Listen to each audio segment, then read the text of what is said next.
My name is Father Larry Elward. I'm an independent Catholic priest, exorcist, and paranormal investigator.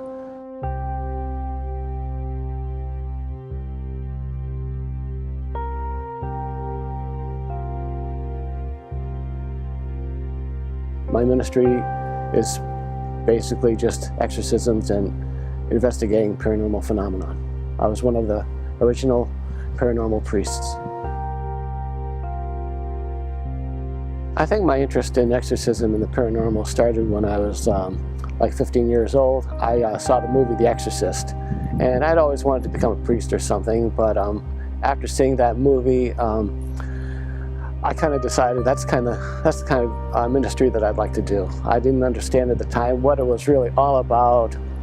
I didn't understand how dangerous it could be and how controversial it would soon become, but that's what I had wanted, and that's pretty much started me off.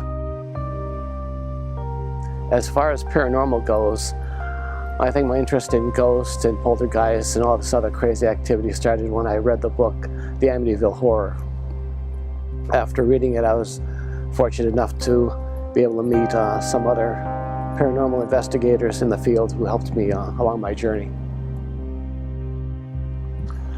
I started many years ago, I think 30 years ago to be quite honest with you, in the paranormal investigation field. I learned a lot from joining groups that included Ed and Lorraine Warren, John Zaffis. I attended many exorcisms with Bishop Robert McKenna at the chapel in Monroe, Connecticut. You know, I've done so many exorcisms over the years. Sometimes they just seem to be like one big blur, but there was one particular one that I'll never forget. And this exorcism actually involved a person levitating. About 14 years ago, I got a call from John Zaffis. He's the nephew of famed paranormal investigator Ed Warren. John was telling me that a friend of his in the paranormal field also was doing an investigation at a cemetery. Well, apparently during the investigation she got what we call an attachment. Whether demonic, spiritual, we really didn't know at the time.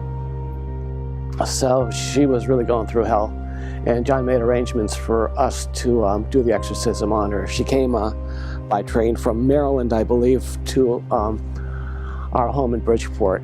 Now, during the exorcism, she exhibited a tremendous aversion to any religious objects that were placed near her or on her, like a rosary, relics of saints, or anything like that. She would react really violently. She would cuss and swear and stuff, just like the movies do. And during the final phase of the exorcism, she was sitting in a chair, and people were holding her down so she wouldn't punch or hit or bite them. And during the filming, you could see her actually rising from the chair with people holding her legs and stuff, wiggling in the air. And it was really a strange sight to see.